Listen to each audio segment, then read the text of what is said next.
Hi students, today we will discuss vapour refrigeration system. तो आज हम लोग vapour compression refrigeration system discuss करेंगे। यहाँ पे मैंने उसका जो है पीएस डायग्राम बनाया है और यहाँ पे ब्लॉक डायग्राम है। डिफरेंट एलिमेंट्स मैंने शो किए यहाँ पे जो हम लोग रेफ्रिजरेशन सिस्टम में यूज़ करते हैं। ये हमारा सिर्फ वेपर कंप्रेशन रेफ्रिजरेशन सिस्टम है। जैसा कि मैंने यहाँ टॉपिक लिखा हुआ है, this is a vapour compression refrigeration system, जिसको हम लोग शॉर्ट में VCRS भी बोलते हैं। इसको हम लोग कहते हैं VCRS। ठीक, तो ये हमारा वेपर कंप्रेशन रेफ्रिजरेशन सिस्टम है। उससे रिलेटेड यहाँ पे मैंने एक छोटी सी प्रॉब्लम लिखी हुई है। इस प्रॉब्लम को हम लोग जो है सॉल्व करेंगे ताकि ये कंसेप्ट हमारा क्लियर हो जाए। ये प्रॉब्लम मैं अभी स्क्रीन पे भी शो कर दूंगा, आपको स्क्रीन पे दिखेगा, वहाँ से भी आप लोग इसको नोट कर सकते हैं। ठीक, तो देखिए ये जो है हमारा वेपर कंप्रेशन रेफ्रिजरेशन सिस्टम है और उसका मैंने वहाँ पे पीएच डायग्राम बनाया है। आप यहाँ देख सकते हो कि 1 2 3 4 1 ये एक साइकिल बन रहा है यहाँ पे, और उसका यहाँ पे ब्लॉक डायग्राम है। होता क्या है, हमारा जो है रेफ्रिजरेंट वो फ्लो करता है इस तरीके से 1 2 3 4 1। ये एक साइकिल कंटिन्यूसली चलता रहता है किसी भी रेफ्रिजरेटर में। ठीक है, 1 to 2 क्या होता है, 2 to 3 क्या होता है, 3 to 4 और 4 to 1, या डिफरेंट प्रोसेसेस जो हैं मैं यहाँ पे आपको एलिमेंट्स के थ्रू समझाऊंगा। देखिए ये है हमारा पीएच डायग्राम। P यहाँ पे हमारा जो है प्रेशर है along the vertical axis y axis. H यहाँ पे हमारी एंथैल्पी है। H यहाँ पे क्या है, हमारी एंथैल्पी ऑफ द रेफ्रिजरेंट। ये है हमारी एंथैल्पी, जिसको हम लोग H से डिनोट करते हैं, एंथैल्पी ऑफ द रेफ्रिजरेंट। ठीक, 1 2 3 4 1 दिस इज अ साइकिल। अच्छा, और 1 to 2 क्या है हमारा, this is the compression process. Compression, इसमें हम लोग क्या करते हैं, 1 से 2 में हमारा कंप्रेशन होता है। तो यहाँ पे हम लोग 1 मार्क करेंगे, यहाँ पे 1, ये हमारा यहाँ 1 होगा, दिस इज 1। उसके बाद कंप्रेशन होता है आपका रेफ्रिजरेटर के अंदर, दिस इज़ अ कंप्रेसर, जो कि हम लोग वर्क इनपुट देते हैं WC, this is the compressor work input. और ये वर्क जो है हम लोग करते हैं जिससे कि हम लोग रेफ्रिजरेंट को कंप्रेस करते हैं और वो स्टेट 1 से स्टेट 2 पे जाता है। तो this is 1 to 2 is a compression process, this is a compression process. ये कहाँ पे होता है, कंप्रेसर के अंदर। हम लोग क्या करते हैं, रेफ्रिजरेंट को हम लोग इसमें कंप्रेस करते हैं। उसका प्रेशर यहाँ पे P1 T1 टेम्परेचर होता है। आफ्टर कंप्रेशन उसका P2 T2 टेम्परेचर और प्रेशर हो जाएगा। ठीक है, यहाँ पे उसका प्रेशर P1 होता है बिफोर कंप्रेशन, और कंप्रेस करने के बाद उसका क्या होता है कि प्रेशर बढ़ जाता है, प्रेशर टेम्परेचर बढ़ जाता है और वो स्टेट 2 पे आ जाता है। तो दिस 1 to 2 यहाँ पे जो मैं दिखा रहा हूँ, this denotes us the compression process. इसमें क्या होता है, P1 T1 से P2 T2 पे जाता है और कंप्रेशन होता है। रेफ्रिजरेंट आपका कंप्रेस्ड हो जाता है। रेफ्रिजरेंट का हम लोग कंप्रेशन करते हैं बाय यूजिंग कंप्रेसर। ठीक है, उसके बाद 2 to 3 क्या है हमारा, 2 to 3 इज अ कंडेंसर। ये आपको डिनोट कर रहा है कंडेंसर, और यहाँ पे Q1 हीट रिलीज हो रही है। फ्रिज के रेफ्रिजरेटर के पीछे आपने देखा होगा कि वो हीट निकलती रहती है। वो हीट कैसे निकलती है, वो हीट यही तो होती है Q1। जो हम लोग रेफ्रिजरेटर देखते हैं हमारे घरों में, जो रेफ्रिजरेटर होता है उसमें क्या होता है, कंडेंसर होता है पीछे, और उससे क्या होता है, हीट रिलीज होती रहती है, बाहर हीट आ रही होती है। तो रेफ्रिजरेटर के पीछे का पार्ट बहुत ज़्यादा गर्म होता है, हीट होती है उसमें। क्यों, क्योंकि वो Q1 जो है कंटिन्यूसली रिलीज कर रहा होता है। तो दिस इज अ कंडेंसर, और पीएच डायग्राम में ये हो गया हमारा कंडेंसर वाला पार्ट। इसमें क्या होता है हमारा, Q हीट जो है हमारा, ये Q1 हीट कंटिन्यूसली रिलीज कर रहा होता है। 2 to 3 इज अ कंडेंसर, और इसमें क्या होता है, हमारा रेफ्रिजरेटर जो है वो हीट रिलीज कर रहा होता है to the high temperature reservoir. यहाँ पे 1 to 2 में क्या किया हमने, वर्क इनपुट दिया, वर्क किया हमने। 1 to 2 में क्या हुआ, वर्क किया है हमने, यहाँ पे WC हमने दिया है। WC is given to the compressor. ठीक है, रेफ्रिजरेंट को हम लोग कंप्रेस करते हैं। उसके बाद फ्लो करता है रेफ्रिजरेंट आपका, कंप्रेसर के बाद आता है कंडेंसर के अंदर, दिस इज कंडेंसर। यहाँ पे वो हीट रिलीज करता है, Q1 हीट रिलीज करता है। ठीक, तो 2 to 3 यहाँ पे हो गया हमारा कंडेंसर वाला पार्ट। उसके बाद आते हैं हम लोग, दिस इज एक्सपेंशन वाल्व। 3 से 4 में क्या होता है, एक्सपेंशन होता है। दिस इज 3 to 4, और इसमें एक्सपेंशन होता है। एक्सपेंशन इसमें कैसे होता है कि जो प्रेशर यहाँ पे होता है रेफ्रिजरेंट का, P2 प्रेशर और टेम्परेचर जो होता है, उससे वो नीचे आता है, प्रेशर डिक्रीज करता है यहाँ पे। ठीक है, प्रेशर उसका डिक्रीज करता है, प्रेशर टेम्परेचर। ठीक, तो क्या होता है, आपका रेफ्रिजरेंट जो है वो यहाँ पे 3 से 4 पे आता है और जिसको हम लोग एक्सपेंशन प्रोसेस कहते हैं। इस एक्सपेंशन में क्या होता है, एंथैल्पी कांस्टेंट रहती है। जो एंथैल्पी देख रहे हैं आप 3 पे है, वही एंथैल्पी 4 पे भी है। स्ट्रेट लाइन को अगर आप यहाँ पे लेके आओगे तो ये कट करेगा यहाँ पे और एंथैल्पी सेम होगी, तो H3 is equal to H4। तो इसको हम लोग एक्सपेंशन प्रोसेस कहते हैं, थ्रॉटलिंग कह लीजिए। तो थ्रॉटलिंग में क्या होता है, आपका एंथैल्पी कांस्टेंट रहती है। 3 से 4 में रेफ्रिजरेंट आपका आता है और 3 पे आप देख सकते हैं कि प्रेशर यहाँ पे P3 है जो कि इक्वल टू P2 है, और वो प्रेशर ड्रॉप करता है और वो P4 जो कि प्रेशर P1 के बराबर होता है। P1 P4 तो दोनों प्रेशर सेम है, क्योंकि यहाँ पे कट करेगा दोनों सेम पे, तो P4 P1 दोनों प्रेशर सेम होता है। तो P3 प्रेशर से हाई प्रेशर से लो प्रेशर में आता है आपका रेफ्रिजरेंट का प्रेशर डिक्रीज करता है। ठीक है, तो अब जो है आपका हमारा क्या हुआ, स्टेट 3 से वो स्टेट 4 में आ जाएगा। आप स्टेट 3 से रेफ्रिजरेंट 4 में आ जाएगा। अब 4 में आने के बाद क्या होता है, अच्छा वहाँ पे मैंने उसको डॉटेड लाइन से दिखाया है। डॉटेड लाइन से इसलिए दिखाया है क्योंकि जो थ्रॉटलिंग प्रोसेस होती है हमारी 3 to 4 क्या है हमारा, 3 to 4 is a throttling process. 3 to 4 जो है हमारा थ्रॉटलिंग प्रोसेस है, जिसमें क्या होता है आपका एंथैल्पी कांस्टेंट रहती है और ये आपका इरिवर्सिबल प्रोसेस होता है। इरिवर्सिबल प्रोसेस होता है थ्रॉटलिंग प्रोसेस जो होता है आपका, ये इरिवर्सिबल प्रोसेस होता है। तो इरिवर्सिबल प्रोसेस जो कि क्या करता है, इक्विलिब्रियम स्टेट्स को मेंटेन नहीं करके रखता है, तो उसको हम लोग थर्मोडायनेमिक कोऑर्डिनेट्स में रिप्रेजेंट नहीं कर सकते हैं। तो इसलिए उसको हमने वहाँ पे डॉटेड लाइन से शो कर दिया है। डॉटेड लाइन ये डिनोट कर रहा है कि 3 to 4 is a irreversible process. Irreversible process वो होता है, जैसा कि मैं आप लोगों को पहले बता चुका हूँ, जो कि आपका इक्विलिब्रियम स्टेट को मेंटेन नहीं करता है। हालांकि स्टेट 3 और स्टेट 4 तो ये दोनों तो इक्विलिब्रियम स्टेट्स होंगे, इनिशियल और final, these are the equilibrium states, but जो इन बिटवीन हो रहा है 3 to 4, this is not a it will not maintain equilibrium states. ठीक है, जब वो यहाँ से मूव करेगा 3-4 पे आएगा तो इक्विलिब्रियम को मेंटेन नहीं करेगा। डिफरेंट स्टेट जो है वो इक्विलिब्रियम को मेंटेन नहीं किए रहेंगे, इक्विलिब्रियम को मेंटेन नहीं किए रहेंगे तो क्या हो जाएंगे, रिवर्सिबल प्रोसेस हो जाएंगे। और ये रिवर्सिबल प्रोसेस जो होते हैं उसको हम लोग है ना थर्मोडायनेमिक कोऑर्डिनेट्स में डॉटेड लाइन से डिनोट करते हैं, क्योंकि हम लोग उसको जो है थर्मोडायनेमिक कोऑर्डिनेट्स में जो PS डायग्राम है इसमें हम लोग शो नहीं कर सकते, रिप्रेजेंट नहीं कर सकते, क्योंकि जो मैक्रोस्कोपिक प्रॉपर्टीज़ होती है, प्रेशर, वॉल्यूम, ये सब ये इनसिग्निफिकेंट हो जाती है। ठीक है, जब रिवर्सिबल प्रोसेस होता है तो इसीलिए जो है हम लोग जो है यहाँ पे इसको डॉटेड लाइन से रिप्रेजेंट कर रहे हैं। This is a dotted line जो कि शो कर रहा है 3 से 4 जो है वो क्या है, इरिवर्सिबल प्रोसेस है। 3 to 4 में क्या हो रही है, थ्रॉटलिंग हो रही है और आपका प्रेशर 3 से 4 पे आ रहा है, प्रेशर डिक्रीज कर रहा है, प्रेशर घट रहा है। ठीक है, अब उसके बाद फिर क्या होता है 4 to 1। 4 to 1 में क्या होता है, ये एवोपरेटर होता है और ये जो मैं आपको दिखा रहा हूँ ये स्पेस है, ये डिनोट कर रहा है space to be refrigerated, space to be refrigerated और कूल्ड। ये वो स्पेस है जिसको आपको कूल करना है, रेफ्रिजरेंट ठंडा करना है, तो ये वो वाला स्पेस होता है। अब इसमें क्या होता है, वो जो ये स्पेस है इसको कूल करना है, तो ये रेफ्रिजरेटर क्या करे, एवोपरेटर क्या करेगा, इसी का काम होता है हीट लेने का।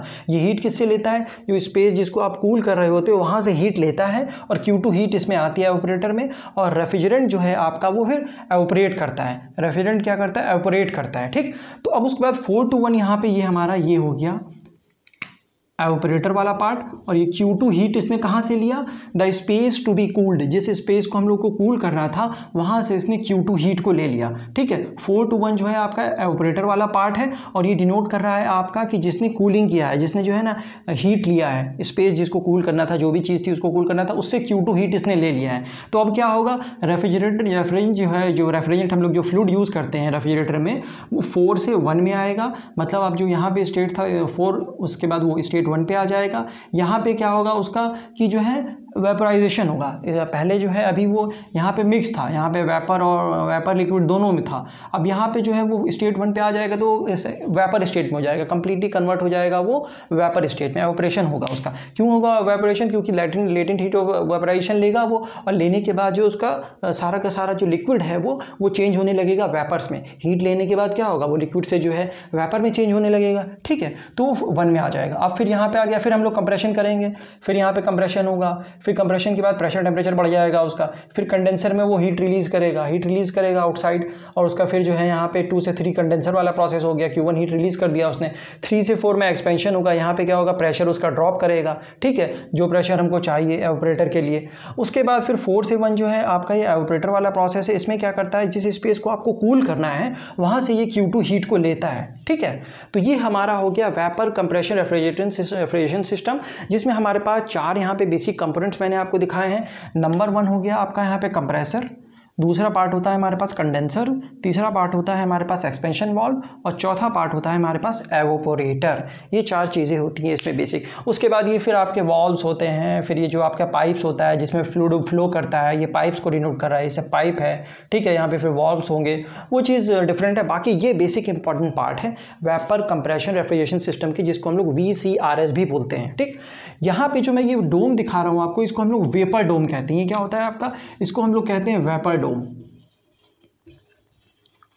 अब ये डिनोट क्या कर रहा है, ये डिनोट कर रहा है कि इससे इधर जो है फ्लूइड वो लिक्विड स्टेट में होगा कंप्लीटली, और इसके अंदर जैसे ही एंटर करेगा वो वेपर प्लस लिक्विड स्टेट दोनों में होता है, वेपर प्लस लिक्विड स्टेट होता है इसके अंदर।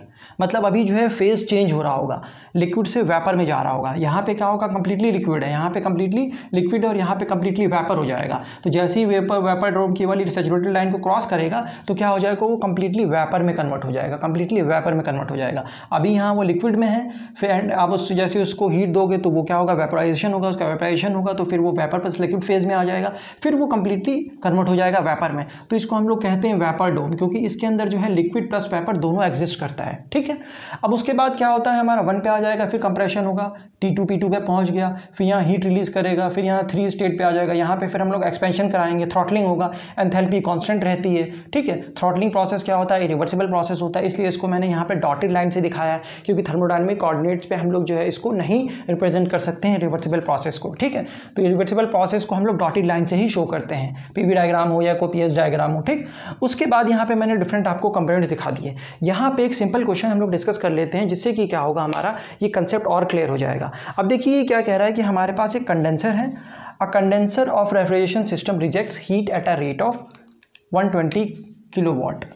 अब इसका अगर हम लोग ब्लॉक डायग्राम बनाए तो इसको हम लोग ऐसे बना सकते हैं कि